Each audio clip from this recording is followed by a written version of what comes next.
네, 시사 포커스 TV 시청자 여러분 안녕하십니까? 오늘 간호법과 관련해서 의료 소비자 입장, 또 간호협회 입장, 법률가적 입장에서 세 분을 대표로 모시고 여러분의 이 간호법에 관련한 오해들을 좀 풀어드리기 위해서 이 자리를 좀 마련했습니다. 우리 모두 고통을 감내했고 아직도 좀 불편함은 있습니다만 이제 야외에서는 마스크를 벗기도 하고 또 최근에는 뭐 입국자 격리도 완화되는 등의 조치가 나오고 있습니다. 어느덧 조심스럽게 코로나의 끝을 조심스럽게라도 이야기할 수 있는 시점이 왔는데요. 우리 모두의 그 적극적 협조가 이렇게 극복하는 데 가장 큰 원동력이었겠습니다만 아무래도 이 의료인들의 헌신이 없었다면 지금의 이런 상황이 이렇게 빨리 또 만들어지진 않았을 것 같습니다. 이 시점에서 의료 체계의 여러 부분들을 좀 더 재정비하고 주요 이슈들을 좀 점검해 나가야 앞으로의 여러 가지 사태에도 대비할 수 있지 않을까 싶습니다. 그중에서 최근에 입법 과정에서 조금 진통을 겪고 있는 간호법이 가장 또 중요한 부분이 될 것 같은데요. 시사 포커스 주간으로 오늘 간호법 왜 필요한가? 간호법 팩트체크 시간을 가져보도록 하겠습니다. 먼저 패널 소개해드리겠습니다. 의료 소비자 입장으로 나와주셨습니다. 미래소비자행동의 조윤미 대표님 나와주셨습니다. 안녕하십니까? 네, 안녕하십니까? 반갑습니다. 네, 마이크를 조금 더 가깝게 써주시면 좋을 것 같습니다. 네, 고맙습니다. 소리 잘 들리고요. 좋습니다. 이어서 대한간호협회 자문위원이시죠. 김원일 위원님 나오셨습니다.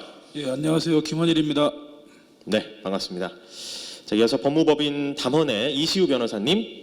안녕하세요. 이시우 변호사입니다. 네, 이렇게 의료 소비자 그리고 그 간호협회 또 법률가까지 모시고 우리가 오늘 풀어볼 지점들이 굉장히 많은데요.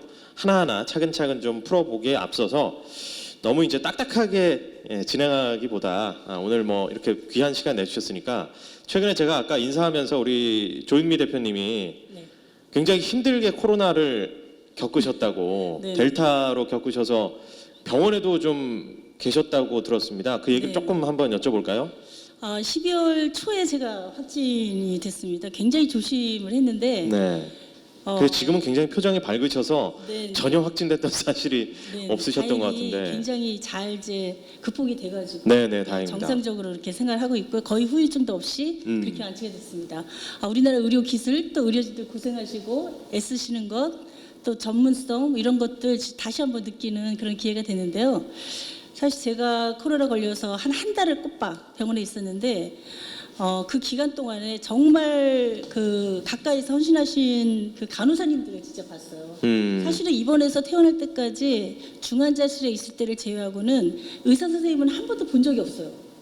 네, 그 격리실에 전부 다 간호사님들이 들어오셔서 아침, 점심, 저녁 밥 주고 다 격리돼 있으니까 치료를 하시는데 제가 굉장히 뼈저리게 느꼈던 것 중에 하나는 특히 이제 그 의료원에 지방공사 의료원이 그 당시에 코로나 거점병원이어서 1차적으로 확진이 되면 그 의료원에 지정을 받아서 입원하게 됐던 그런 상황이었거든요. 근데 가보니까 너무나 여러 그 시설들이나 이런 것들이 충분하게 준비가 안 돼 있어가지고 그것을 다 간호사들이 몸으로 해결해야 되는 그런 상황들을 보고 정말 많이 가슴이 아팠습니다. 예를 들면 지금 대학병원 같은 데 가면은 침대가 다 전동 침대로 돼 있어서 환자가 이렇게 버튼을 누르면은 올라갔다 내려갔다 자동으로 되잖아요. 네. 지방의사 의료 갔더니 이게 이렇게 손으로 이렇게 핸들식으로 이렇게 돌려야 되는 거예요. 침대 밑에 내려가서. 드라마나 영화 같은 데서 네, 사실 예전에 많이 그때 보이는데 네. 아직 이 수동으로 하는 곳이 아직 수동으로. 있군요.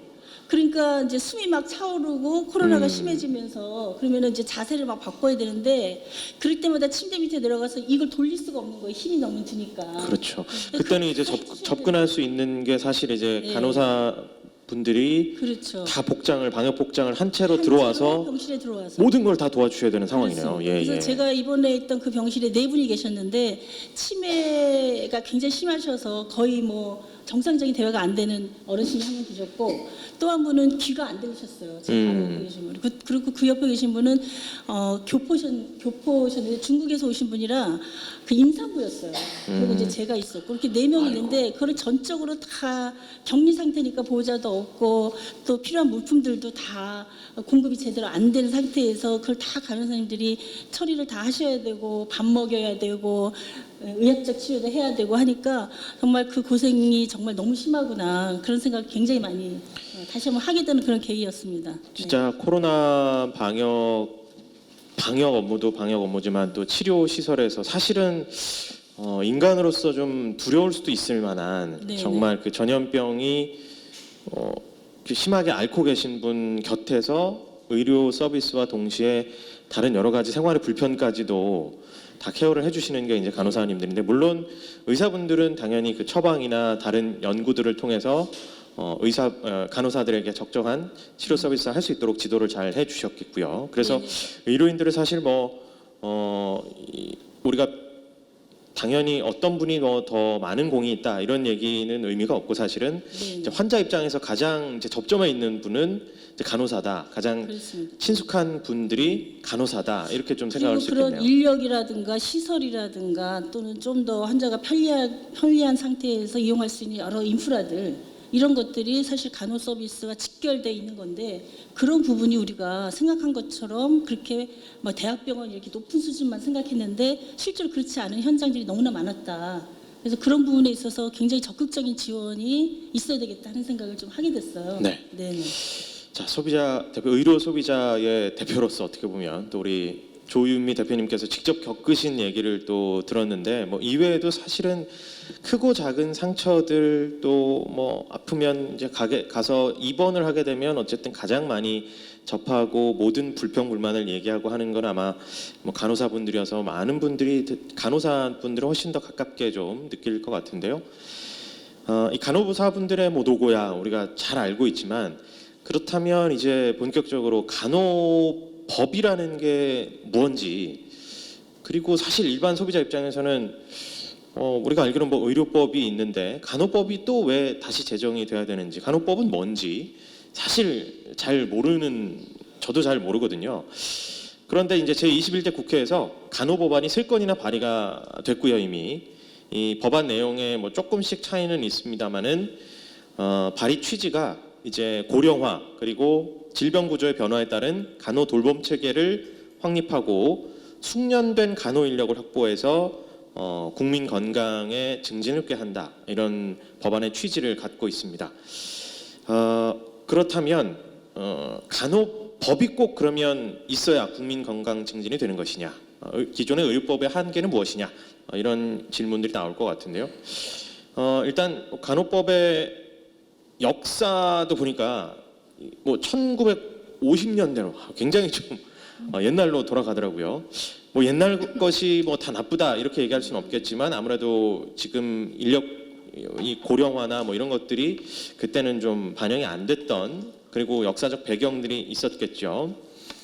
여러 차례 발의가 그 이후에 됐었는데 이미 이제 우리나라는 고령화 시대에 진입을 했고 또 이 초고령화 사회 진입을 앞두고 있다고 하는데 간호돌봄과 관련된 법안들이 이제 논의가 되고 있습니다.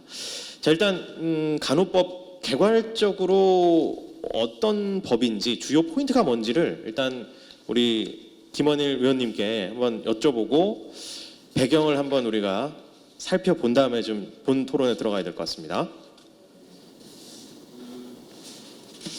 간호법 얘기하실 때 이제 의료법에서 왜 있는데 간호법이 필요한가에 대한 말씀을 하셨잖아요. 그러니까 지금 우리나라 의료법은 치료 중심의 법이에요. 그러니까 보건의료 서비스라는 게 예방도 있고 질병을 관리하는 것도 있고 치료도 있고 재활도 있단 말이죠. 여러 가지가 있는데 유독이 의료법은 치료의 중심에 둔 법입니다. 그리고 의료기관이 이제 치료를 위한 기관인 거고요. 그런데 우리 지금 다른 법률들에서 대표적으로 노인장기 요양보험이라든가 노인복지법이라든가 이런 게 이제 고령화 사회를 대비한 그 법률들인데 여기서도 질병에 대한 관리라든가 예방 이런 업무들을 수행을 하고 있습니다. 그런데 그 의료법 안에 간호 인력들의 업무가 다 묶여 있기 때문에 이제 이거를 그 어떤 명확하게 다른 아까 고령화에 필요한 다른 법률에서도 적용할 수 있도록 의료기관에만 적용된 간호사 업무 체계를 이 모든 영역에 적용, 즉 지역사회에 적용한다라는 의미에서 하나의 큰 의미가 있다라고 보는 거고요. 그다음에 두 번째로 그 얘기해야 될 게 뭐 질문제도 있던 것 같은데 이제 코로나 얘기가 나오면서 많이 나왔던 게 간호사 확보 문제입니다. 네. 그러니까 국가 보건의료 정책의 가장 중심은 어떻게 보건의료 자원을 양성해서 제대로 공급을 해야 서비스가 이루어질 거 아닙니까? 그러니까 보건의료 자원은 뭐 인력도 있고 병원도 있고 여러 가지가 있습니다. 뭐 그 의료 장비도 있고 이런 것들을 어떻게 제대로 공급해낼 것인가의 문제가 있거든요. 근데 이건 이제 국가 정책으로서 국가가 보건의료 정책으로서 이 양성을 하고 배치를 해야 되는 게 있는데 이런 문제 관련해서 사실 국가가 지금까지 그 보건의료 특히 간호 인력에 대한 그 양성이라든가 배치에 대한 정책들이 굉장히 미진했거나 아니면 실제로 이루어지지 않았습니다. 그래서 지금 저 PPT를 좀 보시면 이번에 들어갔었던 가장 중요한 게 이제 국가와 지방자치단체의 역할과 책임을 넣은 거거든요. 그래서 어떤 거냐면 그 양질의 간호사를 그 확보할 수 있는 필요한 정책을 수립하고 지원할 수 있는 이제 근거를 만들었던. 그래서 간호 정책을 만들 수 있는 법적 근거를 만들었다는 게 이 간호법에서 그 중요한 두 번째 이유라고 생각합니다.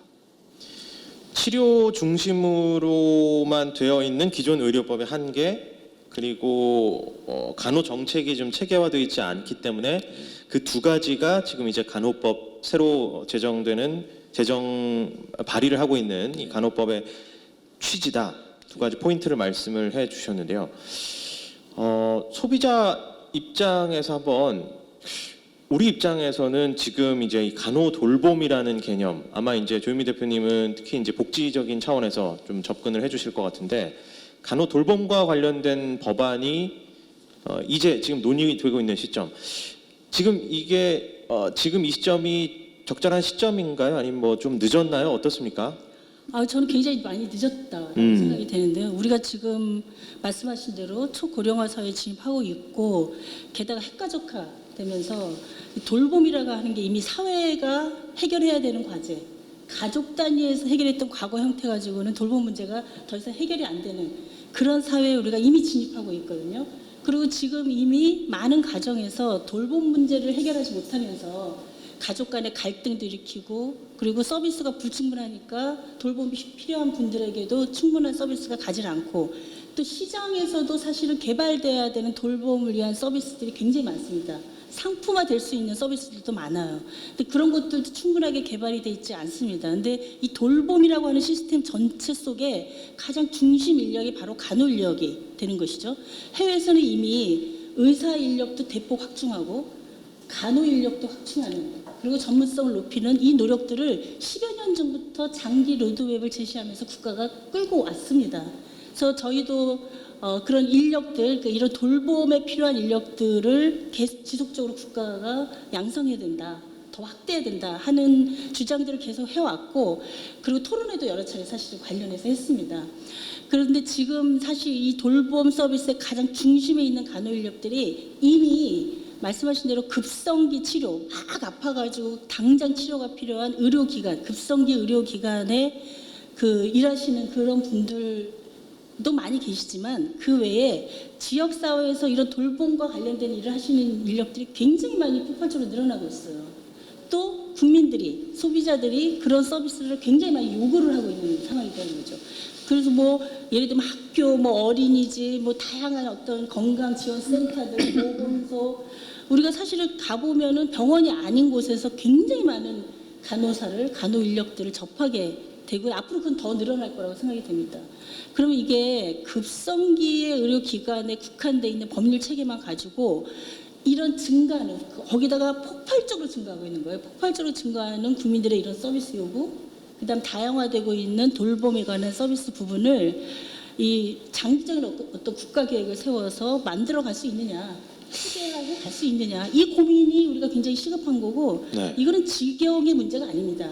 네. 그래서 하나 더 굉장히- 그러면 들어가서 여쭤보면 이 네. 돌봄 서비스 산업에 종사하는 네. 또 다른 부분들이 또 계시잖아요. 그렇습니다. 네. 근데 또 이 의료적 서비스 전문 지식을 갖춘 간호사가 그 영역에 꼭 필요한 이유 어떤 빈 곳이 있나요? 지금 이 사회복지 서비스에서?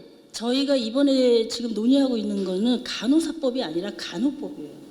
간호라고 하는 것에는 다양한 포괄적인 개념들이 들어가 있습니다. 그런데 이제 독립적인 법안을 하겠다는 이유 하나만으로도 반발이 이렇게 심하니까 거기에 많은 내용을 현실적으로 시작하면서 담기가 어려워서 의료법에 있는 간호사와 관련된 내용들이 주로 지금 나와서 구성이 되어 있는 겁니다. 거기에 뭐가 더 뭐 거창한 게 추가되거나 또는 뭐 간호사들이 갑자기 뭐 안 하던 일을 갑자기 하게 되거나 뭐 이런 것들이 포함되지 않아요. 그런데 간호법이 독립적으로 운영이 되는 많은 나라들의 사례를 보면 거기에 앞으로 이런 다양한 직능들, 돌봄, 요양, 이런 지역사회에서의 그 간호, 뭐 이런 또 장애가 생겼을 때 이후에 어떤 돌봄의 문제 이런 것들이 다 포괄적으로 갈 수 있다는 거죠. 이거는 급성기 기관에서 다룰 수 있는 문제가 아니고 또 지역사회와 다양한 직능들을 같이 연계해서 가야 되기 때문에 이번에 간호법의 출발이 그야말로 출발입니다. 출발. 이게 마지막이 아니라 출발을 하는데 이 출발이 지금 시점에서 굉장히 의미 있고 중요하다. 그리고 국민들이 앞으로 요구하게 될 많은 서비스에 있어서 독립된 간호법 체계 속에서 이런 요양 또는 이런 서비스들을 계속적으로 발전시켜 나가고 각각의 직능들이 해야 될 역할들 그런 것들을 개발하고 교육하고 양성해내고 이런 종합적인 국가 계획을 만들어낼 때 근간이 되는 법이 만들어지는 것이죠. 네. 지금 말씀 주신 거 역시 우리가 이제 그냥 간호사법이라고도 잘못 알고 있는데 네. 간호사만을 위한 간호사법이 아니라 간호법 말씀하신 돌봄 서비스에 들어가 있는 여러 산업 종사자들을 위한 어떤 체계적인 정책 마련을 위한 기틀 정도의 지금 법안이 초기 단계로 지금 나오고 있는 건데 그게 약간의 오해를 좀 불러일으키고 있는 부분들이 있나 보네요. 그렇습니다. 자, 이 간호법의 필요성을 설명하기 위해서 조금 그렇다면 현행 의료법이 왜 어떤 부분을 좀 한계를 보이고 있는 건지, 왜 못 담고 있는 건지 이런 부분에 대해서는 구체적으로 이제 법률가께 여쭤봐야겠죠. 우리 법무법인 담원의 이시우 변호사님. 네. 우선 현행 의료법은 의료기관을 개설할 수 마이크를 있는 조금만 가깝게. 예. 현행 의료법은 의료기관을 개설할 수 있는 의사, 치과의사, 한의사의 어떤 의료기관 개설이나 운영에 관련한 규정이 대부분을 차지하고 있고 또 간호사, 간호조무사, 전문 간호사 이런 간호 인력의 업무범위라든지 이런 것들은 굉장히 의료기관 앞서 이야기했지만 뭐 병원에서 행해지는 의료 행위에 국한돼서 규정되어 있는 것이 있습니다. 하지만 그 간호사의 영역이 또 전문 간호사 그리고 간호조무사까지 간호 인력이 지금 의료기관에만 한정되어 있지 않고 뭐 여러 가지 예를 들어 아까 말씀하셨지만 장기 요양 기관이라든지 뭐 복지시설, 노인 복지시설, 장애인 복지시설 그리고 아동 복지시설 이런 시설이나 이런 데서도 간호 인력이 굉장히 다양한 업무를 담당하고 있는데 현행 의료법에는 그런 것들을 담고 있지 않습니다. 이런 것들을 찾아보기 위해서는 지금 담당 정부 부처가 11개에 관련 법령만 찾으려면 90여 개가 넘어요. 그래서 제가 그 의료 전문 변호사로 한 10년 정도 근무하면서 그 간호 인력들이 이런 의료기관이 아니라 다양한 기관에서 근무하고 있으면서 법률 상담이나 자문 그리고 소송 업무 이런 걸 담당할 때 저 나름대로 관련 법령을 찾기 위해서 굉장한 노력과 시간을 투자를 합니다. 저도 이런데 일선에서 근무를 하고 있는 그런 간호 인력들은 본인이 어떤 법률에 근거해서 이런 업무를 하고 있는지 이게 적법한 업무인지 그리고 그런 것들에 대해서 전혀 알지 못하고 또 알려고 하기도 너무나 현실은 이거 찾아보기가 굉장히 어렵게 되어 있습니다. 그래서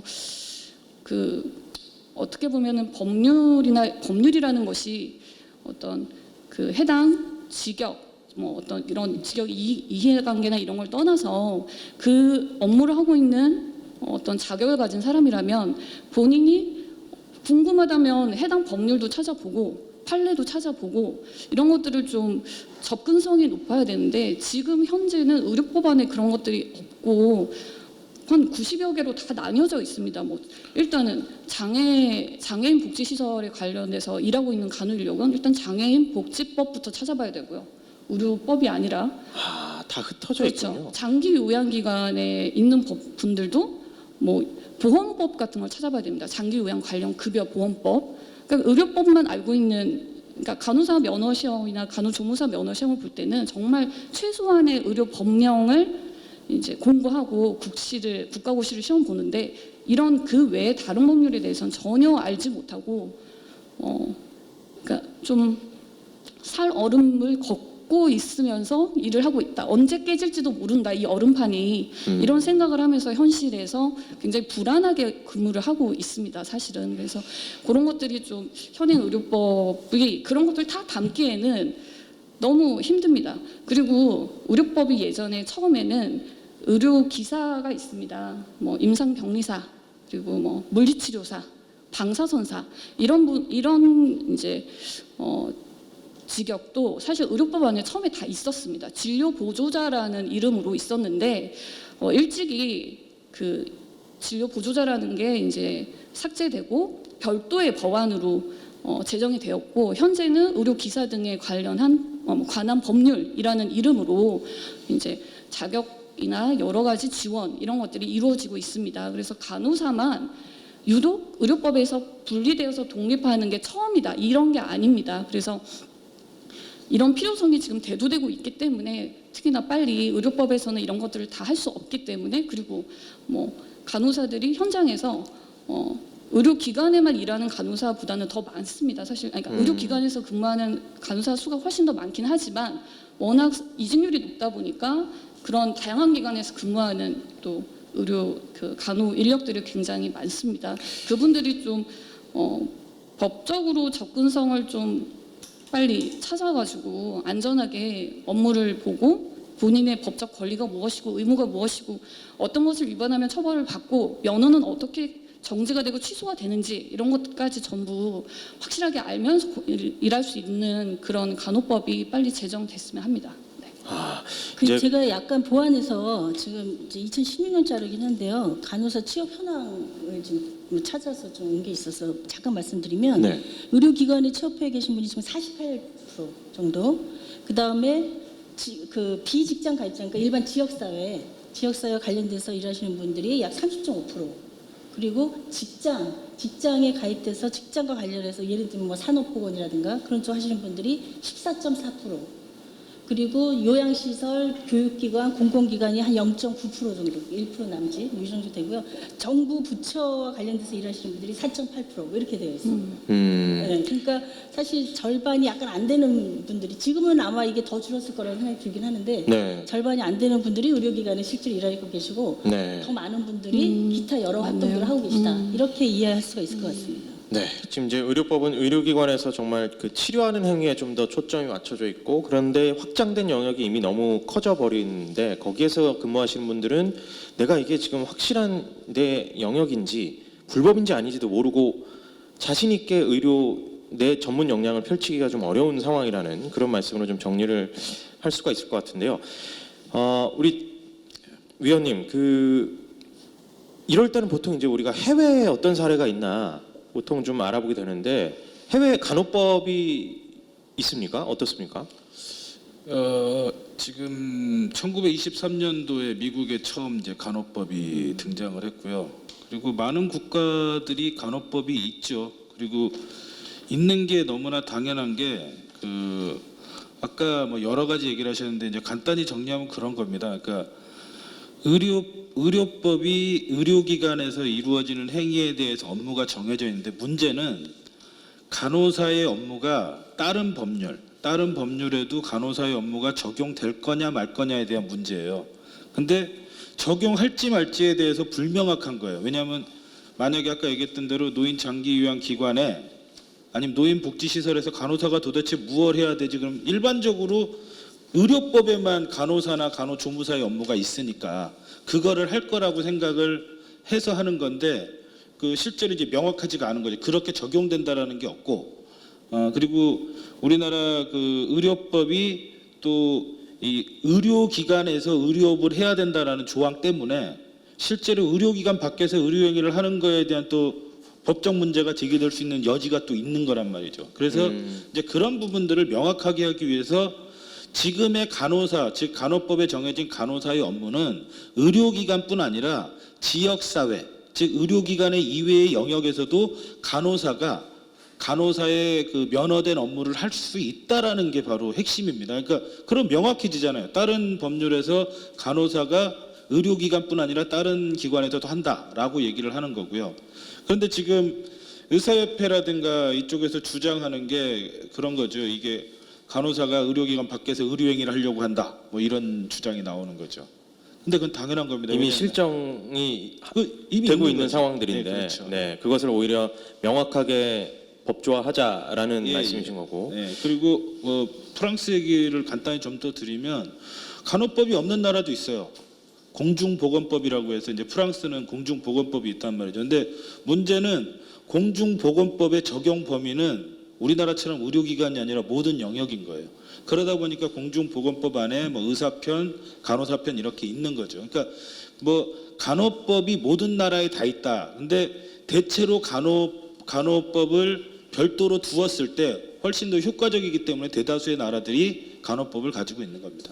말씀하신 이제 그 지역 사회에서 다양한 역할들을 수행하고 있는데 거기에 대한 명확한 법조화를 하는 작업이다 말씀하셨는데, 이 지역 사회라는 얘기가 들어간 걸로 또 이제 지역 사회에서 이미 일하고 있는 다른 이제 돌봄 서비스를 제공하고 있는 분들도 그러면 이거 무조건 간호사가 다 하겠다는 거 아니냐, 이런 얘기를 또 하시는 것 같아요. 지역 사회라는 개념이 어떤 배경에서 들어간 건지 조금 설명 부탁드립니다. 지역 사회는 그야말로 이제 지역 사회도 좀 정의가 필요한데 지금 우리가 얘기하는 지역 사회는 의료기관을 제외한 영역을 의미하는 걸로 해석을 하고 있어요. 그래서 지금 현재 소위 건강이라든가 질병에 관련한 부분을 대처하기 위한 법률들이 되게 많은 거죠. 아까 말씀하셨던 산업안전보건법도 있는 거고, 노인복지법, 그다음에 뭐 학교보건법이라든가 여러 가지 그 의료기관에서만 그 질병이라든가 건강 문제를 대처하는 게 아니라 수없이 많은 법률에서 보건의료 관련 법률에서 그런 것들을 대처를 하고 있기 때문에 거기에 간호사가 의무 배치돼 있는 거예요. 그러니까 1956년에 보건소법이 만들어지면서 간호사가 의무 배치가 돼 있었고요. 모자보건법은 1973년. 그다음에 그 노인복지법이라든가 장애인 그 복지법 같은 경우는 이미 1981년부터 있었고 거기서부터 간호사는 의무 배치돼서 활동을 해왔단 말이죠. 그런데 문제는 거기서 간호사가 어떤 업무를 할 수 있느냐에 대해서 의료법을 준용한다라든가 여러 가지 이제 이런 것들이 있었어야 되는데 없었던 거고요. 그래서 이번에 간호법을 만들면서 간호법은 의료기관에만 간호사의 업무가 적용되는 게 아니라 지역사회 모든 곳에서 적용된다, 이런 의미입니다. 그래서 네. 뭐 업무가 확장된 것도 아니고요. 비의료기관을 어떻게 보면 이제 지역 사회라고 예, 표현을 했다라고 볼 수 있겠네요.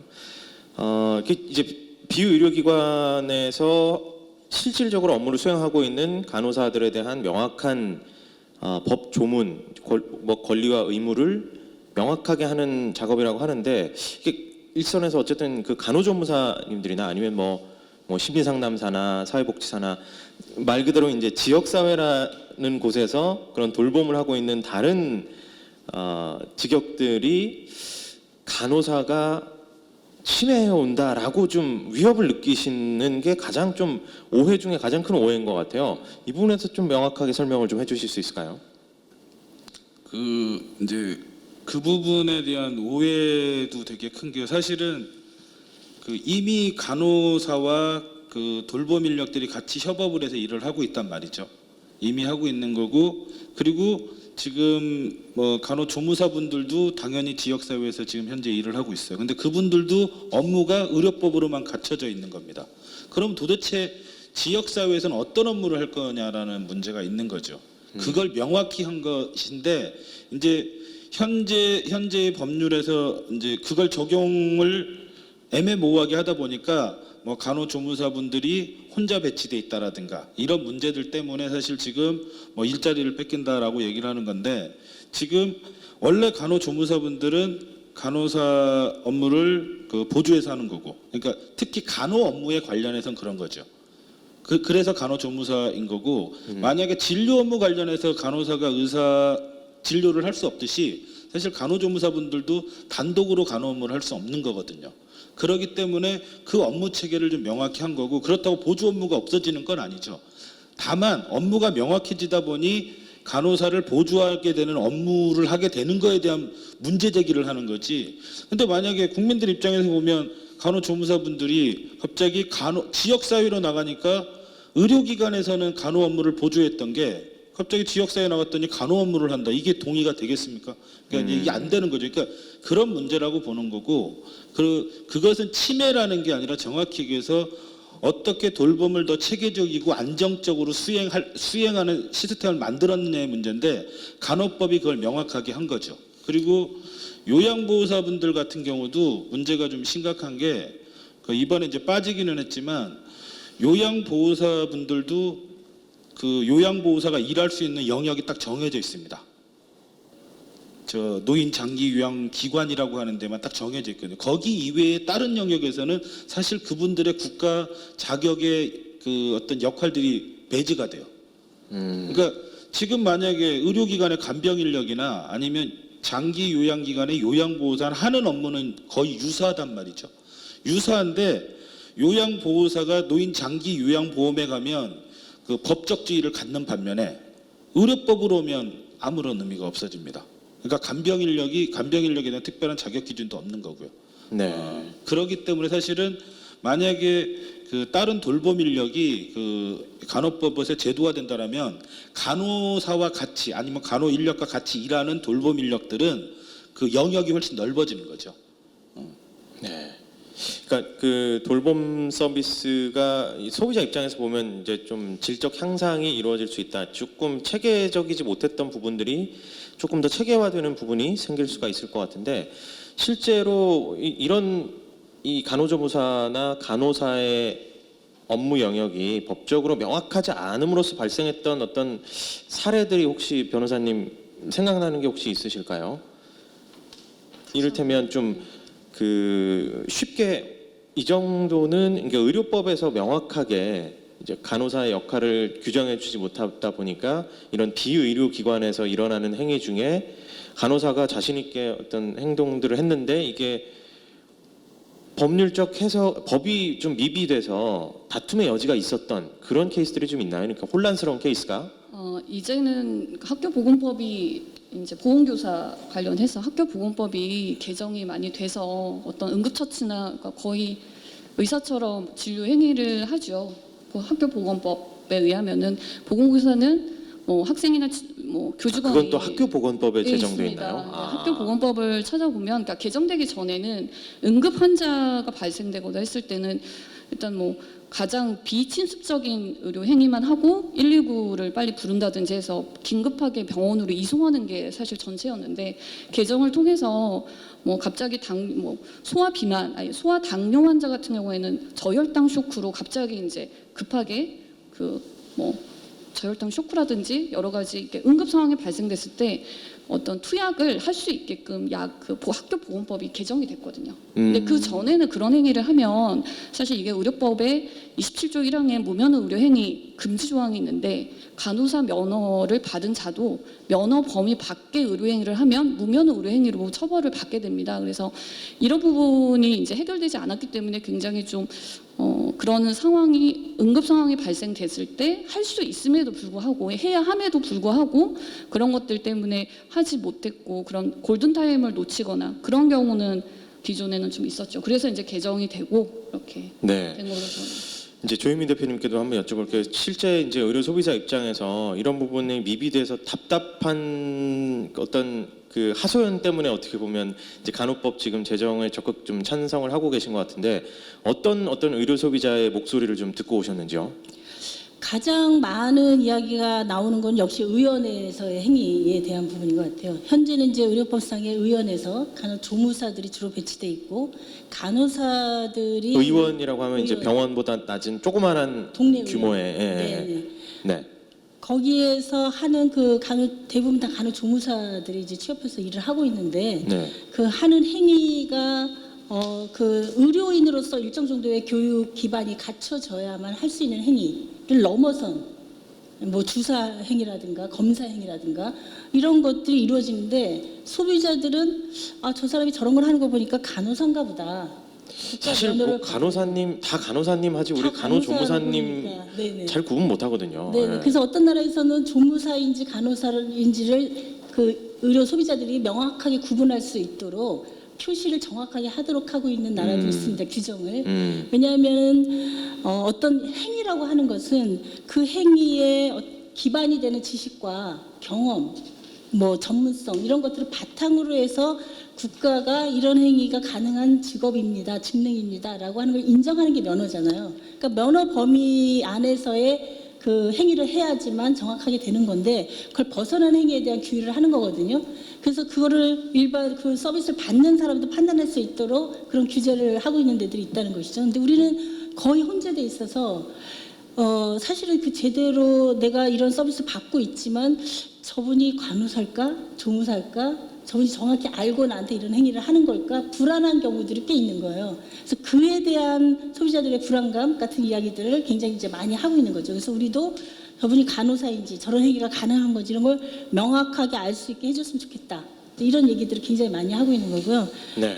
또 아까 변호사님 말씀하신 것처럼 여러 단위에서 다양한 법이 적용되다 보니까 어떤 공간에 가면 이게 무면 의료행위고 어떤 공간에 가면 합법적인 행위고 막 이게 뒤죽박죽 섞여 있는 거예요. 근데 이거는 비단 간호사뿐만 아니라 우리나라 전체의 국가 면허들이 면허는 분명히 발급을 하고 면허에 발급돼 있는 행위의 근간에서 어떤 서비스를 제공하도록 체계가 갖춰져야 되는데 그게 제대로 관리가 안 되고 막 뒤죽박죽 섞여 있는 경우들이 굉장히 많이 있습니다. 네. 그래서 그런 전반에 대한 체계들을 좀 제대로 갖춰야 서비스의 질이 높아지는 거고 예, 의료 관련해서 여러 사고라든가 문제들이 덜 생기게 되는 것이죠. 네.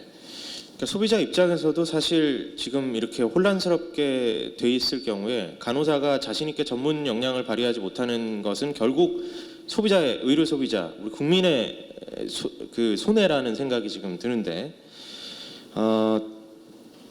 자문위원님께 또 여쭤보겠습니다. 사실 이제 코로나19 이후에 계속해서 다른 감염병들이 이제 생길 수 있을 것이고 갑작스럽게 몰리는 이런 의료 수급, 의료 상황이 생길 수가 있는데 간호인력 부족 문제가 사실 늘 얘기가 되고 있습니다.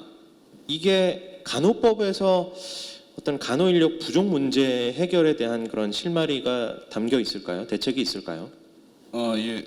뭐 제가 앞서 말씀을 드렸는데 이제 국가와 지방 정부의 책무로 저희가 이제 간호 인력 확보에 대한 간호사를 어떻게 양성할 것인가. 지금 문제는 그 우리나라에서 이 의료 자원 중에 가장 중요한 자원 중에 하나인 간호 인력에 대한 확보에 대해서 우리나라가 지금까지 취했던 정책들은 양적 측면에서의 확대만 있었어요. 왜냐하면 특히 이제 간호사 같은 경우는 간호사나 의사는 의료인이란 말이죠.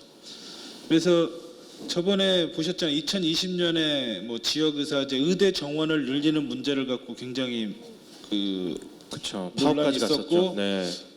뭐 진료 거부와 휴업까지 단행했었던 그런 사태가 있었는데 그게 왜 그러냐면 그 정책을 결정할 수 있는 사람은 정부예요. 그러니까 지금 우리나라에서 뭐 경영학과를 설치하고 싶다 그러면 얼마든지 설치하고 있습니다. 근데 그 의사를 더 양성하고 싶어서 정원을 늘리고 싶다라든가 의과대학을 신설하는 문제는 절대 불가능해요. 그건 국가에서 정원이 배정되어야만 가능하기 때문에 그때 국가에서 400명이라는 정원을 배정하겠다 의대에 대해서라고 얘기하니까 이제 문제를 제기했었던 거죠. 근데 지금 간호대 같은 경우는 무려 2006년에 비해서 2006년에 한 11,000명 됐던 그 입학 정원이 지금 26,000명이거든요. 무려 15,000명이 증원이 됐습니다. 네. 뭐 그동안 이제 의대는 한 명도 증원이 안 됐었고요. 이제 그랬는데 문제는 이러한 간호 인력들을 어떻게 그 양성해서 적정하게 배치해서 국민들에게 제대로 된 서비스를 그 공급할 거냐인데 무려 15,000명의 입학 정원을 증원해서 간호사를 확보했더니 그 결과가 어떻더냐 보니 수도권에서는 한 18%밖에 양성을 안 했단 말이에요. 그리고 수도권 이외에서는 82%를 양성을 했고, 근데 문제는 18% 양성했던 수도권에 거의 50% 가까운 간호사가 있는 거고요. 활동하고 있고 82%나 양성했던 그 수도권 이외 지역에서는 82%가 아니라 그 절반도 거기도 이제 50% 정도 수준밖에 없는 거죠. 즉 뭐냐면 간호사가 양성돼서 배치되는 데 있어서 전혀 국가 정책이 효율적으로 작동하지 작동이 않는다는 안 얘기네요. 되는 거죠. 아하, 네. 그런데다가 수도권 이외 지역은 이제 그 간호사 같은 경우는 이제 의료기관을 기반으로 해서 교육이 좀 이루어져야 되는데 우리나라는 전부 다 교육할 수 있는 공간들 다 수도권에 집중돼 있잖아요. 집중돼 있는데 입학 정원을 82%나 갖다 저기다 놨더니 이제 간호교육이 제대로 이루어지느냐의 문제, 그다음에 간호대학생의 학생권이 제대로 실현되느냐 이런 문제가 있는 거죠.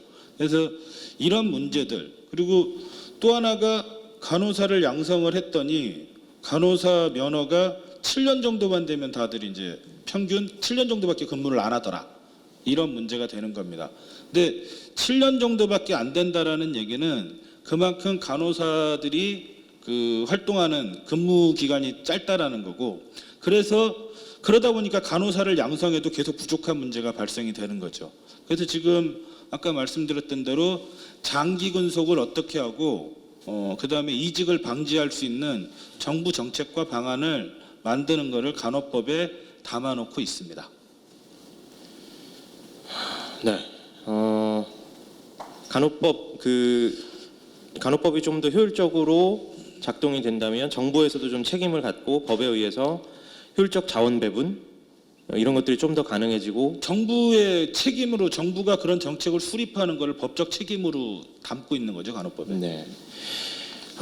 법적 필요성은 충분히 이제 조금 논의가 된 것 같은데, 사실 이제 입법 과정에서 지금 이제 복지위 통과하는 과정들이 매끄럽지는 않았던 것 같습니다. 이런 일련의 과정들에서 뭐 직역 간에 약간의 이제 마찰들도 좀 생기는 것 같고요. 지금 이런 상황들에 대한 어떤 원인, 그리고 가장 큰 오해, 이런 오해 때문에 직역 간에 조금 마찰이 있는 것 같다. 그 협회 차원에서 어떤 생각을 갖고 계십니까?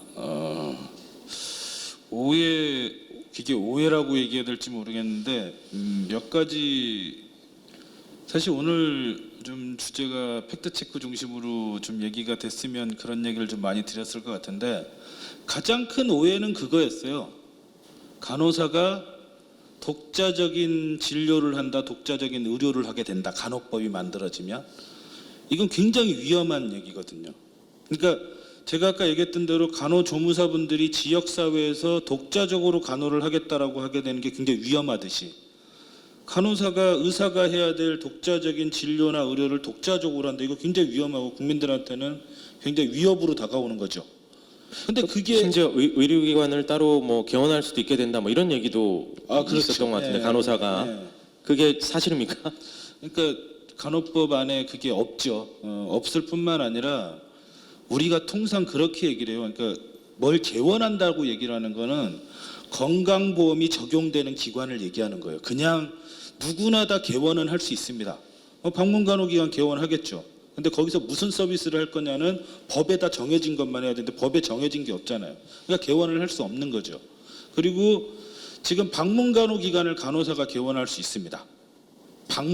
근데 간호사만 개원할 수 있는 게 아니라 다른 사람도 개원할 수가 있는데, 이것은 어디에서 정하냐면 그 노인장기요양보험법이라든가 건강보험법, 이런 법률 체계에 있는 거예요. 근데 간호법은 기관에 관련한 내용을 담고 있지가 않기 때문에 사실 합리적 추론에 의한 비판도 아닌 거죠. 간호사가 개설을 할 수 있다라는 주장 자체는 그런 문제고, 그다음에 업무를 이렇게 얘기하다 보니까 진짜로 이게 무슨, 그렇지 않아도 불법 의료가 심각한 문제가 있잖아요. 저번에 21세기 병원에서도 보듯이 지금 뭐 부원장인데 간호조무사 자격을 갖고 가셨던 분인 것 같아요. 그분이 들어가서 수술을 뭐 전체 집도를 하는 바람에 이제 문제가 있었는데 이런 문제들이 여전히 이런 문제들을 다 해소를 해야 되는 거겠죠. 그 말씀하신 거에 더해서 간호 직역만의 이익을 대변하는 법이다. 간호사의 권리와 이익에만 국한돼 있다. 이런 비판도 있습니다. 그것도 사실이 아니고요. 왜냐하면 이게 전부 간호법이라고 하는 게 이제 정의에 이제 간호사와 간호조무사, 뭐 전문 간호사가 있기 때문에 모든 게 이제 권리를 얘기할 때도 그렇고, 그러니까 어느 법률에든요 권리가 있으면 책무가 있어요. 그건 당연히 간호사 등의 권리, 간호사 등의 책무로 돼 있고, 그다음 일가정 양립이라든가 모든 규정이 다 간호사 등으로 규정이 돼 있지 간호사만으로 규정돼 있는 상황은 아닙니다. 그래서 그 팩트 체크가 많이 필요하다라는 게 그런 거고요. 그리고 아까 그 얘기를 좀 마무리를 드리면 지금 간호사 업무는 그렇게 돼 있단 말이에요. 그러니까 그러니까 특히 진료에 관련해서는 진료를 보조하게 돼 있지 간호법에서도 그 의사의 지도 없이 할 수 있도록 규정한 바가 없단 말이에요. 근데 이게 너무나 명확한 거예요. 간호법에 보면 너무나 명확하게 규정되어 있는데 이제 그런 것들에 대해서 계속 그 주장을 하는데 저는 좀 언론들에서 좀 서운함이 그런 겁니다. 뭐 다른 팩트 체크는 되게 잘하시면서 그런 팩트 체크는 안 하시더라고요. 그러니까 너무나 간단한 내용들인데 뭐 이게 어려운 내용도 아닙니다. 그리고 간호조무사분들이 저번에 주장했던 뭐 의원급 의료기관의 간호조무사분들이 모두 다 쫓겨날 것이다. 왜냐하면 간호사가 의무 배치돼서. 그것도 팩트가 아닌 게 뭐냐면 아까 말씀드렸던 대로 간호법은 배치 기준을 두지 않아요. 왜냐하면 기관을 간호법에 담지 않았기 때문에. 그러니까 배치 기준을 지켜야 되는 건 의료기관이란 말이죠. 의료기관이나 장기요양 기관이나. 그러면 그렇기 때문에 배치 기준을 두지 않았는데 간호사가 의무 배치된다는 것도 거짓말인 거고요. 가짜 뉴스인 거고.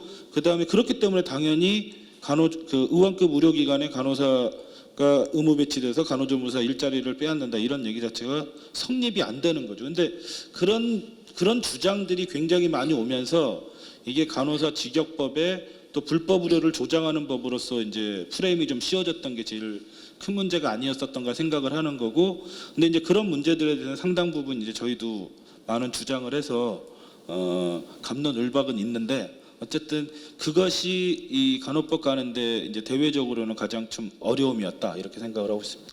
네. 지금 네. 처음에 그래서 이 간호법의 필요성을 이제 논의하고 또 이게 이제 국민들한테 어떤 의미가 있을까 뭐 이런 것들을 이제 고민하는 시점에는 그 다른 직역들 뭐 특히 이제 의사나 뭐 이런 분들이 이렇게까지 결사적으로 간호법 제정에 대해서 반대할 거라고는 걸 상상을 못했어요. 왜냐하면 전체 우리나라 보건의료 시스템의 발전에서 간호법이 가지는 의미는 굉장히 중요하고 그거는 국민 건강을 생각하는 모든 직역들이 함께 발전시켜 나가야 되는 제도거든요. 그리고 거기에 간호사들의 어떤 처우에 대한 이야기들이 나오는 이유는 그동안 그게 제대로 해결이 안 돼서 생기는 사회적 문제가 존재했기 때문입니다.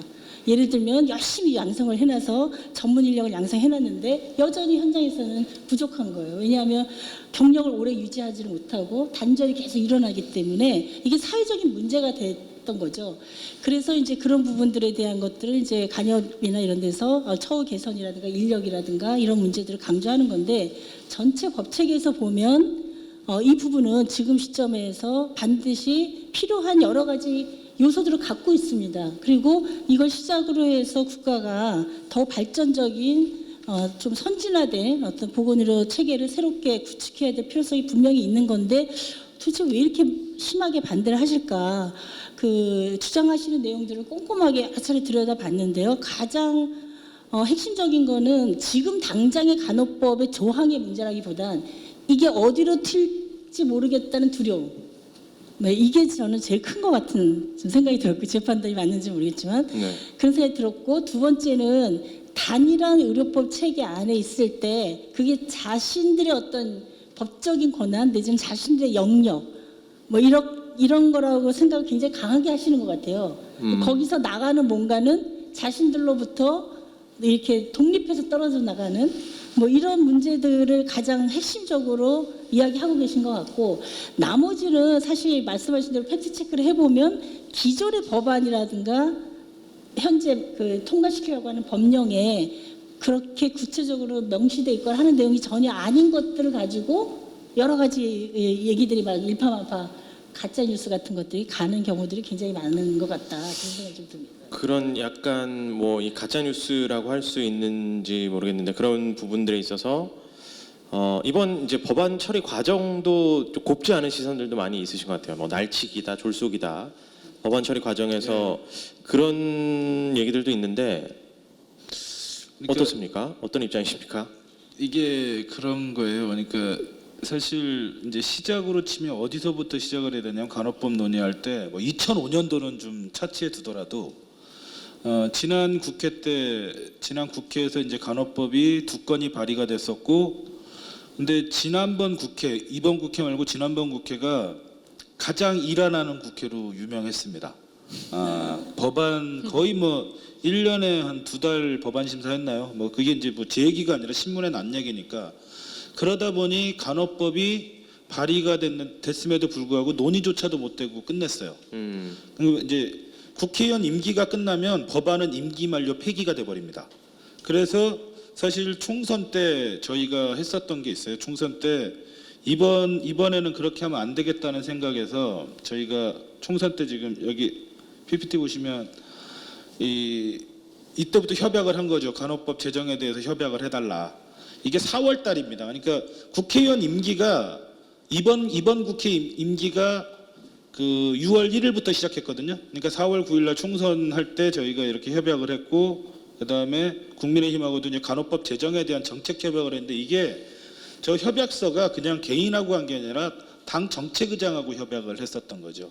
이제 그렇게 시작을 했고, 이제 간호법이 발의를 했습니다. 그리고 4월 달에 저희 그 발의가 돼서 2021년 4월 달에 발의해서 1년 동안 있었고요. 그다음에 논의가 시작된 거는 뭐 이런 겁니다. 논의가 시작된 건 지금 11월 24일 날 법안 심사가 있는데, 이 놀랬던 게 사실 이제 정부도 그렇고 여야가 모두 제정에 대해서는 기본적으로 찬성을 했었습니다. 간호법에 대한 기본적인, 이게 이제 후생신문에 나왔던 기사인데 여야 모두 공감했고 제정도 찬성했다. 그리고 이제 두 번째 기사 보면 이때가 2월 10일이에요. 대통령 선거 그 선거운동 시작되기 한 나흘 전에 법안 심사가 간호법만 열렸는데, 이때 두 간사가 그런 얘기를 해요. 보면 정부가 역할을 못했다, 조정 역할을 해야 되는데 못했다 하면서 정부가 되게 많이 또 혼이 났고, 그 다음에 뭐 김성주 강기훈 간사가 법안 심사에서 조속히 간호법 만들겠다고 뜻을 모아요. 그러니까 이게 뭐냐면 조속히 하겠다라고 얘기가 된 거고, 그리고 나서 4월 27일 날 그 법안이 거의 8시간 정도 심의가 열립니다. 그리고 관련해서 안이 만들어지는데, 사실 이날 의결을 하려고 그랬어요. 이때까지만 해도 여야가 다 있었거든요. 근데 이제 정부가 여기 써 있는 대로 이 간호법 조정안에 대해서 그 관련 단체들에 대한 설명을 좀 할 시간을 달라고 해서, 사실은 그래서 4월 27일 날 의결이 안 되고 5월 달에 된 건데, 그리고 이것뿐만 아니라 앞에 보면 이 공약으로 들어갔었던 내용입니다. 사실 이번에는 어찌하다 보니 날치기란 얘기를 누가 하냐면 이제 국민의힘 쪽에서 얘기하는데, 이거 보시면 이게 윤석열 후보 공약이었고요. 그다음에 이게 지금 3월 2일 날 당시에 국민의힘 정책본부장을 했었죠. 대통령 선거 정책본부장을 했던 원희룡, 지금은 장관이죠. 이분이 협약서까지 맺었던 내용이기 때문에 내용상의 문제는 없는데, 근데 문제는 뭐였냐면, 그럼 왜 이런 문제가 발생이 됐냐? 하나입니다. 5월 31일이면 상임위가 바뀌어요. 이미 바뀌었습니다. 이제 끝났습니다, 상임위가. 그래서 상임위 전에 이거를 처리하자라는 게 민주당의 입장이었고, 왜냐하면 위원장 바뀌고 간사 바뀌면 그동안 논의해왔던 사람들이 바뀌어버리잖아요. 그 전에 이걸 처리하자라는 게 민주당 입장이었고, 더 논의하자라고 얘기했던 게 이제 국민의힘의 입장이었던 거죠. 근데 얘기했던 대로 분명히 2월 10일 날 조속한 시간에 처리하자라고 얘기를 했는데, 지금 계속 의협과 뭐 일부 단체들의 반대를 이유로 이걸 더 심도 있는 논의를 해야 되고 뭐 이런 식의 개념이었습니다. 그래서 그럼에도 불구하고 아까 얘기했던 합의를 끌어냈었던 과정은 이미 4월 27일 날 있었고 5월 10일 날은 그 논의 과정, 5월 9일 날은 그 논의 과정에서 이제 의결만 한 것이기 때문에 누가 봐도 이걸 잘 뭐 날치기다 졸속이라고 얘기할 수 없는 거고요. 근데 이제 갑자기 아까 얘기했었던 대로 이제 국민의힘에서 그런 주장 이걸 처음에는 뭐 그렇게까지 주장을 안 하셨어요. 국민의힘에서는 뭐 갑질이다 뭐 이렇게 얘기를 했다가 그 여당이 횡포다 갑질이다 이랬는데 갑자기 이제 의협과 간호조무사협회가 날치기 얘기하니까 이제 국민의힘에서도 나중엔 날치기 주장을 하시는데 이건 뭐 절차상으로 보나 뭘 보나 날치기일 수도 없고요. 여야 합의 과정에서 충분히 있었고 그리고 재정법이지만 어떤 법률을 4번이나 심의를 하냐고요. 이거 다른 법률이 보면 상당히 많은 숙고의 시간이 있었고 그다음 법안이 상정된 지도 1년이 지났고 뭐 충분한 논의 기간이 있었기 때문에 그 상임위 전에 뭐 결자해지 측면에서 해결했었던 문제에 대해서 지금 그런 주장들이 일부 있는데 그건 뭐 사실관계가 다르다 이렇게 좀 말씀을 드리겠습니다. 자료들을 좀 뭐 명확하게 제시를 해주시니까 사실 이 주장을 하셨던 분들도 좀 머쓱해지지 않을까 싶은데 여야의 책임 있는 정당의 책임 있는 의원분들이 여러 차례 공언을 했네요. 예. 지금 사실 그 대통령의 정책 공약에도 들어 있고 자료들로 통해서는 글쎄 아직 뭐 날치기다 졸속처리라는 말에 정당성을 부여해줄 수 있는 근거는 찾기가 좀 어렵습니다. 예, 어렵게 말했지만 날치기 졸속처리란 말은 어울리지 않는 지금 기존의 논의 과정들이 꾸준히 있었고 심지어 이제 정치권에서도 이미 거의 협의가 돼서 조속한 시일 내에 처리하기로 합의가 됐었는데 지금 상황들이 이렇게 진행이 좀 되고 있습니다. 자, 일단은 복지위에서는 이제 의결이 됐고 지금 아직 법안 제정 과정에 있는 상황이긴 한데 그럼 이제 최종 통과한 안은 아니지만 이 안 자체는 어떻게 지금 그 각자 우리 법률가가 보시기에 또 소비자 대표로서 보시기에 그리고 간호협회에서 보시기에 부족한 점은 없는지 이런 것들을 한번 좀 여쭤보고 싶습니다. 먼저 우리 법률가적 측면에서 네. 변호사님 어떻습니까? 네. 저는 사실 뭐 현재 뭐 변호사로 또 근무를 하고 있기 때문에 여러 가지 사건들이나 뭐 법률 상담이나 자문, 소송 업무를 하면서 느꼈던 건데 현행 의료법에서도 없는 규정이긴 하지만 제 나름대로 법조인으로서는 이번 간호법 대안에는 그러니까 대안에 어떤 그 의료 현실을 좀 적극적으로 넣었어야 했는데라는 약간의 아쉬움이 있습니다. 뭐 특히 그 PA 간호사라고 있어요. 그래서 뭐 대학병원급이나 이런 큰 병원은 전공의들이 있기 때문에 의사가 집도의와 전공의 그리고 뭐 이제 간호사 이렇게 한 팀이 돼서 수술을 한다던가 그렇게 되는데 뭐 전공의가 없는 병원에서 수술을 하게 되는 경우에는 의사 혼자 들어가서 집도를 보통 하게 되고 나머지는 전부 간호사가 이제 하게 되는데 보통 그 어떻게 보면 전공의가 의사죠. 의사의 업무를 PA라는 그 피지션 어시스턴트라고 해서요. 의사 보조 또는 보조 의사라고도 이제 얘기를 하는데 이런 분들이 지금 현재 의료기관에서 근무를 하고 있고 현행 의료법상으로는 아까 말씀드렸지만 27조 1항에 무면 의료 행위로 이제 금지 규정을 위반하는 것으로 볼 여지가 굉장히 많습니다. 뭐 일례로 수술 이제 끝나면 중요한 수술이 끝나면 이제 전공의 의사 선생님들한테 이제 봉합을 슈처를 지시를 하고 이제 그러니까 집도인은 이제 보통 수술을 나가는 경우가 많이 있는데 이게 이제 전공의가 없는 병원이나 약간 그런 이제 어떤 그러니까 큰 대학병원이라 하더라도 의사 인력도 굉장히 많이 없기 때문에 어떤 그 인력이 없는 진료과의 전공의 업무를 간호사에게 교육을 시켜서 그리고 그 업무를 배정을 하고 그 업무에 따르도록 이제 지시를 하는데요. 어떻게 보면 간호사는 의료법도 그렇고 간호법 대안에서도 보듯이 의료기관을 개설할 수 없습니다. 절대 없고요. 그렇기 때문에 어떤 피용자, 그러니까 근로자에 불과합니다. 그래서 사용자가 이런 업무를 하기 위해서 교육을 시키고 또 그 업무에 배치를 해서 하라고 지시를 하면 또 근로자는 이를 따라야 합니다. 왜냐하면 생계에 직결되기 때문에 이 병원에서 아니면 이 의료기관에서 내가 이 업무는 의료법을 위반하는 업무이기 때문에 내가 하지 못한다라고 명백하게 거부하기가 굉장히 현실적으로 어렵습니다.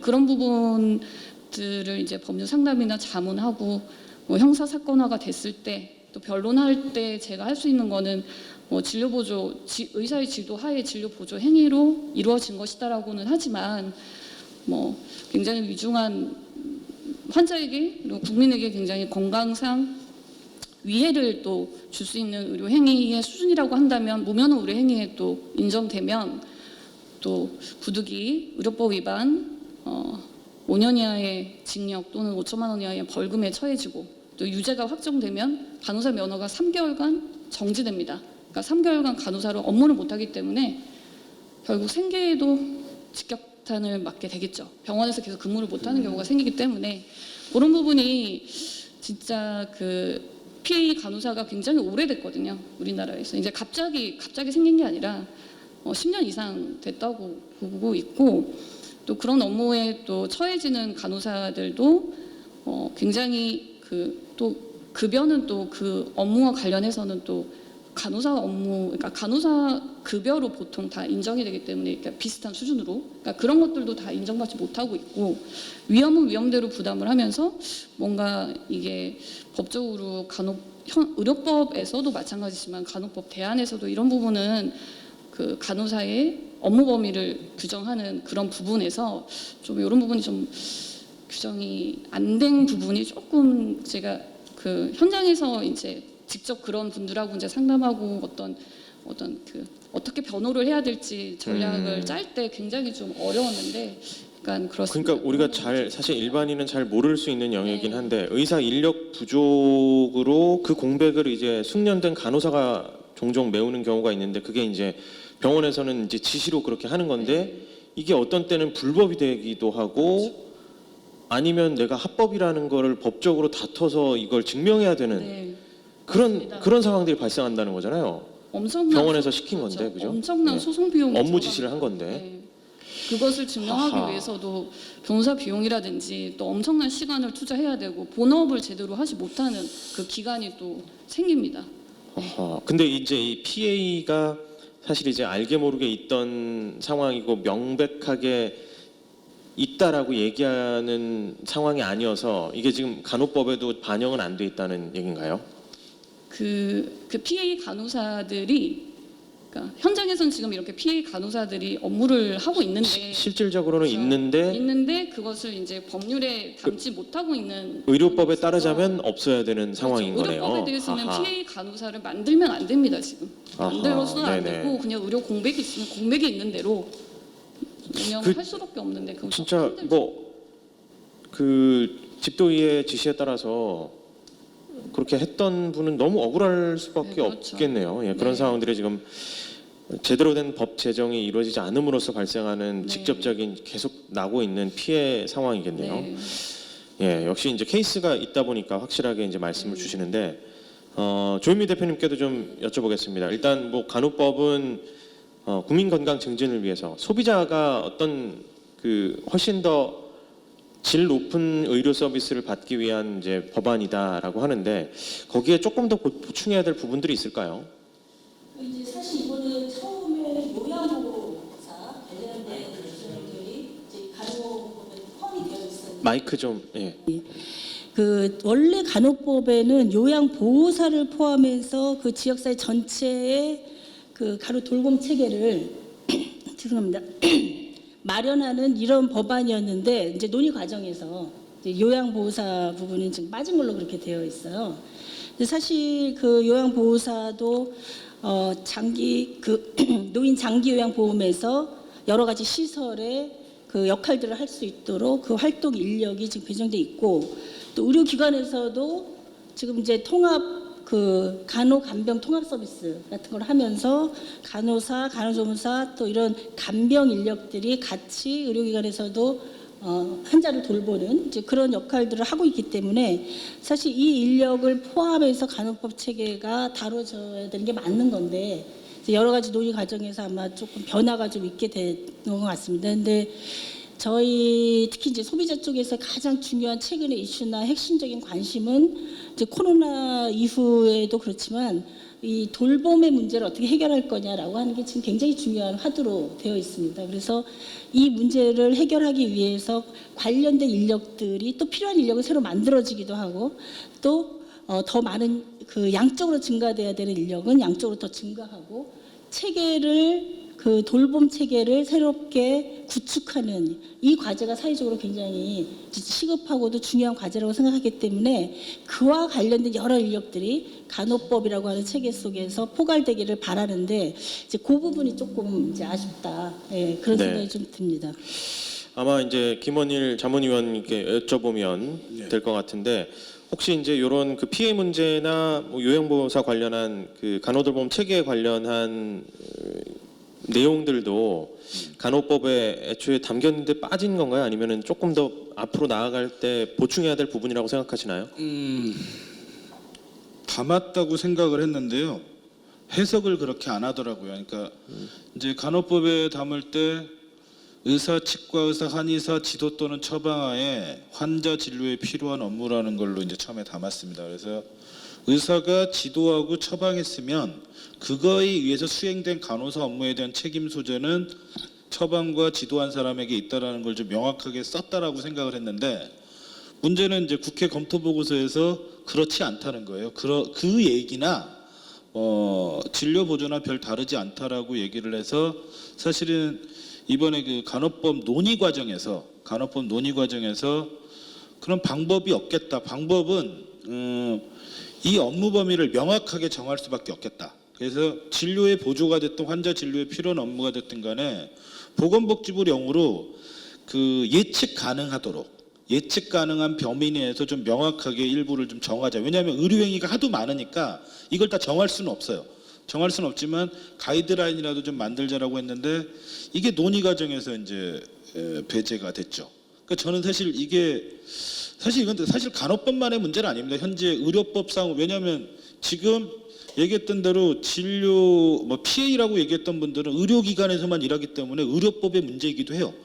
사실 굳이 간호법이다 아니다를 떠나서 이건 간호사 업무 범위에 대한 거고 정확히 얘기하면 의사와 업무 범위가 공존돼 있는 진료를 지원해야 되는 영역에 대한 업무를 어떻게 정할 거냐예요. 근데 PA를 미국에서는 어떻게 보고 있냐면 첫 번째 기준은 똑같아요. 의사가 업무를 정해야 한다는 게 똑같습니다. 의사가 업무를 정한다. 그리고 그 업무 범위에 대해서 서로 협의해서 계약을 하게 돼 있습니다. 그 미국 같은 경우는. 근데 이제 우리야 그런 게 아니기 때문에 그렇다면 우리는 그 부분에 즉 PA도 마찬가지인 게 뭐냐면 숙련도가 다 달라요. PA라고 해서 이제 1년차 PA도 있는 거고 5년차 PA가 있는데 이게 같겠습니까? 의사도 마찬가지고 10년차 의사와 1년차 의사가 하늘과 땅 차이듯이 그러면 그 사람의 업무에 대해서 의사가 어떤 업무를 줄지를 사실 결정하게 하도록 하고 책임지도록 하게 하는 게 이 문제를 해결하는 유일한 방법이에요. 그런데 이게 왜 안 되냐? 의사가 절대적으로 부족하기 때문에 안 되는 거죠. 그러다 보니 본인들이 생각할 때 진료 영역이 자꾸 넘어온다고 생각을 하는 거예요. 그런데 업무 범위를 정하자고 하니까 사실 그것도 반대를 한 거죠. 그래서 저는 이번에 가장 이 PA 문제 관련해서 특히 진료와 진료 보조에 대한 그 구분에 대해서 명확하게 못했고 그다음에 하위 법령으로 정하도록 해서 명확성을 확보하려고 했는데 못했던 게 가장 큰 문제였고요. 근데 그거는 지금이라도 법 개정되면 바로 좀 추진해야 될 문제라고 생각합니다. 왜냐하면 CCTV법이 통과되면서 이제는 그게 명확하지 않으면요 다 처벌받습니다. 그리고 이건 심각한 문제가 아까 신체가 구속될 수 있는 거잖아요. 징역을 살 수도 있는 거고 아니면 벌금이나 과태료를 내거나 자기 생계가 끊길 수 있는 문제이기 때문에 이거를 그 명확하지 않고 의료 현장에 간호사 보고 일을 하라고 하는 건 제가 볼 때 어불성설이고요. 이제 그 수술실에 CCTV를 설치해서 그걸 공개하도록 하는 예. 상황이기 때문에 더더욱 이 PA라는 업무를 보는 분들이 합법적인 영역, 뭐 어쨌든 업무 영역이 확실하게 규정이 돼야 그쵸. 책임 소재가 딱 그래- 명확해지니까요. 그래야 만약에 그런 거죠. 대표적으로 우리나라에서 봉합을 하면 걸려요. 기소가 무조건 됩니다. 봉합을 하면. 왜냐하면 판례가 그런 게 있어요. 그럼 봉합하지 말아야죠. 봉합 못하게 해야 되는 거죠. 그러니까 그게 법에 명확히 담겨지면 봉합을 누군가 하겠죠. 그러면 이건 간호사 업무가 아니라고 정해지면 의사가 하든 뭘 전공의가 하든 해야 될 거 아닙니까? 근데 우리나라는 지금 그것이 절대적으로 부족한 상황임을 누구나 다 알고 있음에도 불구하고 그럼 뭐 알고 있는 건 이제 그쪽 사정인 거고 또 이쪽 사정 입장에서 보면 그 일을 할 거냐 말 거냐에 대한 명확한 얘기가 필요하다는 거죠. 그리고 또 하나가 그 얘기하셨던 요양보호사 돌봄 문제인데 뭐 요양보호사 돌봄 문제를 해결하기 위해서는 제가 볼 때는 2007년도에 처음으로 돌봄 인력에 대한 국가 자격이 만들어진 거예요. 그러니까 그동안 돌봄 인력이라고 하는 건 국가 자격도 아니었고 그냥 그야말로 누구나 다 할 수 있는 개념이었단 말이죠. 근데 지금은 요양보호사라는 국가 자격이 만들어졌고 그 다음에 돌봄에 대한 국가 책임이 확대되고 있습니다. 그럼 국가 책임이 확대하는 데서 그럼 어떤 돌봄 서비스를 어떻게 제공할 것이냐에 대한 문제가 담겨져야 되거든요. 근데 특히나 돌봄의 가장 핵심적인 문제는 두 가지예요. 빈곤의 문제와 건강의 문제입니다. 물론 이게 되게 상당히 연관돼 있지만 그러다 보니 특히 이제 건강 관련한 문제가 상당히 많은 거죠. 특히 노인성 질환이라고 하는 게 치료를 통해서 완치가 안 되다 보니까 네. 돌봄이라든가 관리 예방이 중요해졌단 말이에요. 이런 서비스를 어떻게 제공하는데 제공을 그 지금 현재 지역 사회에서도 노인장기 요양보험법에서도 간호사, 간호조무사, 요양보호사가 같이 일을 하고 있단 말이에요. 그러면 여기서 이 체계를 어떻게 둘 것이냐에 대한 문제인 거죠. 이걸 어떻게 제대로 잘 서비스를 할 것이냐.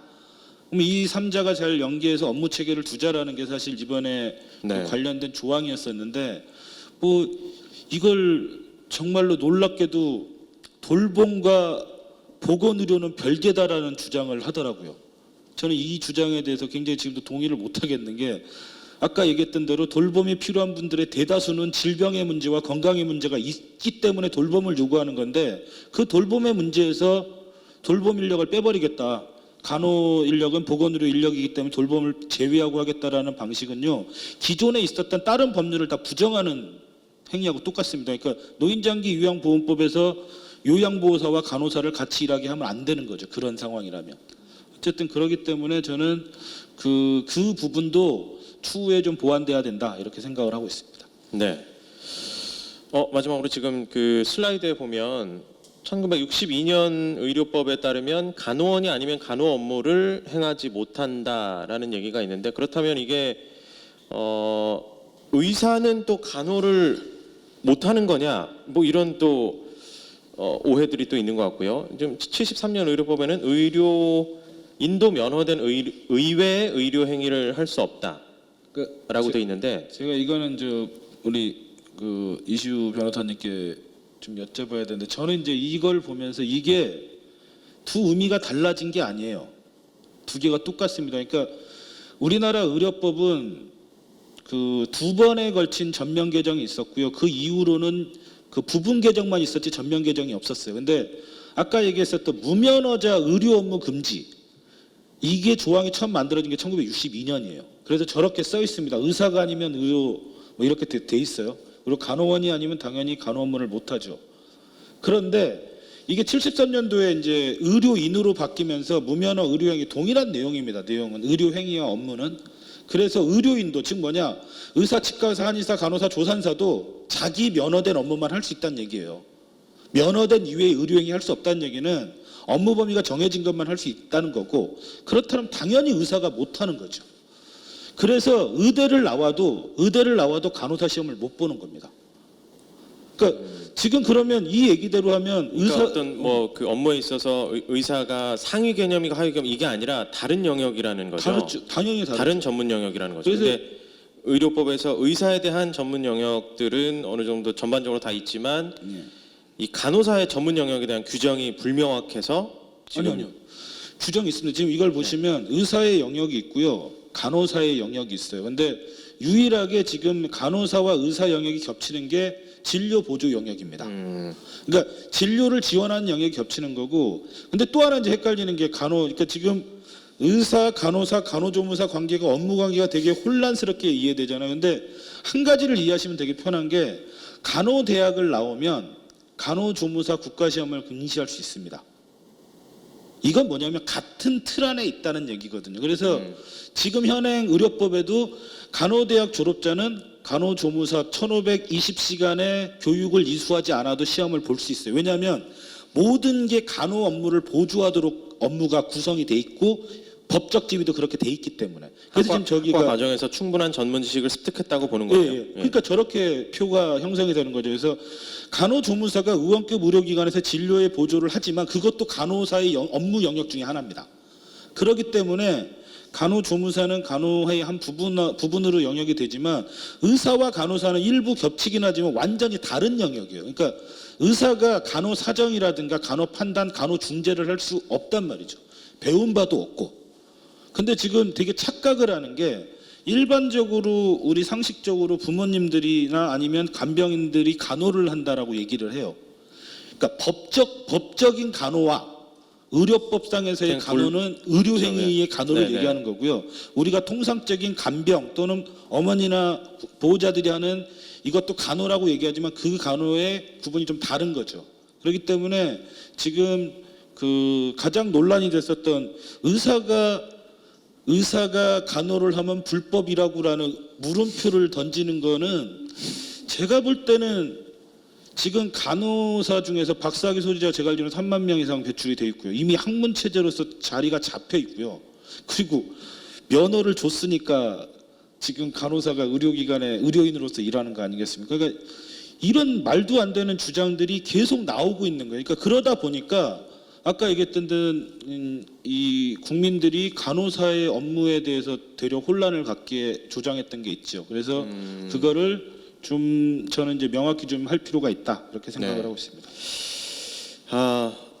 그 논의 과정 전반에 참여하셨던 김원일 자문위원께 조금 더 명확하게 여러 가지 팩트들 좀 체크를 해봤고 또 그런 의료 분쟁 영역에서 계속 활동해오면서 답답함을 느끼셨던 우리 이시우 변호사님 아까 얘기할 때 거의 90여 개의 법률 다 찾아봐야 되고 굉장히 좀 화가 나셨는데 이렇게 좀 정리된 간호법이 필요하다라는 것에 대해서 우리가 충분히 이제 공감할 수 있었고 특히 이제 조윤미 대표님도 소비자 입장에서 그런 여러 가지 간호 돌봄체에 관련한 사회복지 서비스로서 기능하는 데 있어서 간호사의 역할들이 조금 더 명확하게 제정되면 좋겠다 하는 말씀을 주셨는데 못다한 말씀 혹시 있으실지 1분씩 한번 마무리 발언 청하겠습니다. 먼저 우리 조윤미 대표님. 사실은 이제 이 법안은 국민들의 건강을 고민하는 모든 직역들이 다 함께 우리의 보건의료 체계가 인구 구조가 바뀌고 사회 구조가 바뀌면서 어떻게 더 발전시켜 나갈까를 머리를 맞대고 같이 성장시켜야 되는 과정 속에 논의돼야 되는 과제인데 그게 마치 특정한 직능 이해관계로만 계속 논의가 되는 게 너무나 아쉽습니다. 우리가 그런 사건들을 몇 차례 겪었죠. 의약분업소 때도 그렇고. 그러나 우리 사회가 발전하고 진보해가고 보다 더 다양한 복지 서비스, 돌봄 서비스가 이루어지는 사회로 가기 위해서 우리가 그 개개인의 작은 손해 이런 거에만 너무 집착하지 말고 크게 어떤 틀들을 만들어 가다 보면 지금은 손해가 되는 것 같지만 조금 지나면은 훨씬 더 그 직능이 발달하고 더 좋은 다양한 새로운 직능들이 개발되는 또 더 일할 자리가 많이 생기는 네. 그런 서비스로 확장이 되는 거라서 지금 당장의 작은 이해관계에 너무 매몰되지 말고 국민들의 건강, 국민들의 복지 국민들이 희망하는 어떤 좀 더 나은 우리나라 뭐 이런 것들을 좀 대승적으로 고민해 줬으면 좋겠다 그런 말씀 네. 드리고 싶습니다. 네, 감사합니다. 또 우리 이시우 변호사님, 네 우리가 지금 2년 넘게 마이크 켜시고. 네, 우리가 지금 2년 넘게 코로나19 팬데믹을 경험하면서 이게 병상 확보만 중요한 게 아니라 그 병상을 지킬 간호 인력이 얼마나 중요한지 다 깨닫게 됐습니다. 뭐 병상만 있다고 해서 뭐 환자를 입원시켜서 치료할 수가 없는 것이고 방호복을 입고 24시간 교대 근무를 하면서 항상 환자 옆에서 이제 일을 했던 간호 인력 때문에 지금 그나마 이렇게 이제 대응을 했다라고 보여지고 또 뱅크 씨도 최근에 그 어떤 영국 남부의 종합병원 응급실에 그 응급실 벽에 그 게임 체인저라는 그림을 이제 그렸는데 그 최고가로 지금 낙찰까지 받은 걸로 알고 있는데요. 그 그림이 뭐냐면 멜빵 바지를 입은 남자아이가 인형을 가지고 노는 그림인데 옆에 바구니에 기존에 우리가 알고 있는 슈퍼히어로, 그러니까 뭐 배트맨, 슈퍼맨 이런 인형들이 바구니 안에 들어가 있고 이 남자아이가 들고 있는 인형은 슈퍼맨처럼 망토를 딱 입고 있는 간호사 인형을 들고 노는 그림이었습니다. 굉장히 여러 뭐 전 세계 뭐 보건 모든 의료 인력들이 이 그림을 보고 많이 감동을 받고 또 환자 또 국민들도 다 감동을 받았을 것이라고 생각합니다. 우리나라도 지금 일단 뭐 OECD 국가뿐만이 아니라 우리가 생각하는 그런 뭐 남아프리카, 중국 이런 데서도 이미 90여 개국에서 간호법이 제정이 되어 있고 특히 일본 같은 경우는 우리나라보다 더 일찍 초고령화 사회에 진입을 했습니다. 그래서 의료법 외에 간호법이 있고 또 간호사 등 인력 확보 촉진 법률이라는 것도 추가로 제정을 해서 간호사, 간호조무사 이런 간호 인력 등에 대해서 양성하고 어떻게 교육할 것이고 어떻게 인력을 배치할 것이고 어떻게 처우를 개선할 것인지에 대해서 정책을 수립하고 굉장히 장기적으로 국가 정책을 수립하면서 예산 지원까지 하고 있는 실정입니다. 우리나라도 2026년에는 초고령화 사회가 닥칩니다. 그리고 또 아까 핵가족화라고 했지만 핵가족화보다 더 심하게 1인 가구가 너무나 많이 늘어나고 있습니다.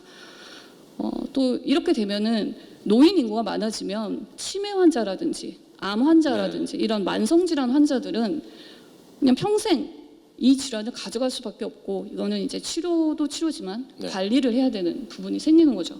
이런 부분을 생각한다면 또 코로나19 같은 팬데믹이 또 오지 않으리라는 법도 없고 그죠? 이거는 국가 보건 안보와도 직결된다고 생각합니다. 그래서 시급히 빨리 간호법 제정해서 이렇게 닥칠 초고령화 시대 1인 가구 또 여러 가지 그런 문제들 일본을 보면은 이제 곧 우리나라도 저렇게 되지 않을까라는 굉장한 걱정이 됩니다. 또 법조인으로서도 안전한 환경 그리고 또 어떤 법률 테두리 안에서 그러니까 법률에서 업무 범위라든지 이런 것들이 좀 확정이 되거나 아니면 이걸 가지고 이제 법조인이 해석을 하기 때문에 그 판례도 굉장히 바뀔 수 있고 네. 그렇게 되는데 오히려 그렇게 좀 제대로 법을 만들어 놔야 직역 간의 충돌이 일어나지 않지 않을까 생각이 듭니다. 오히려 이거는 간호사 업무가 아니니 우리는 하지 못합니다라고 정확하게 명확하게 말할 수 있고 이런 부분이 뭐 지금처럼 뭐 직역 간 충돌이 되고 이렇게 되는 게 이미 이제 너무 이제 법률 자체를 찾아보기가 어려운 상황 자체였기 때문이라고도 생각이 되고요. 네. 그래서 조속히 빨리 제정이 돼서 네. 빨리빨리 이렇게 갔으면 좋겠습니다. 네. 마무리 발언 아주 길게 해주셨습니다. 마지막으로 좀 짧게 부탁드릴까요? 입법 과정에서 이제 가장 이제 역할들을 많이 하셨으니까 간호협회 또 김원일 위원님의 마무리 발언 한번 부탁드리겠습니다.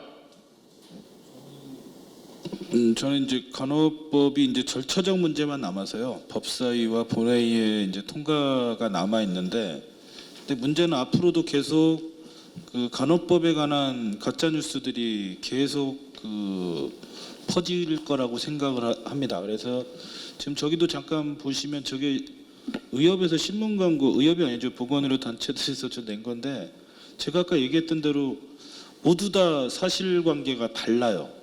뭐 간호사만이 간호할 수 있다, 의사만이 의료 진료를 할 수 있는 것과 동일합니다.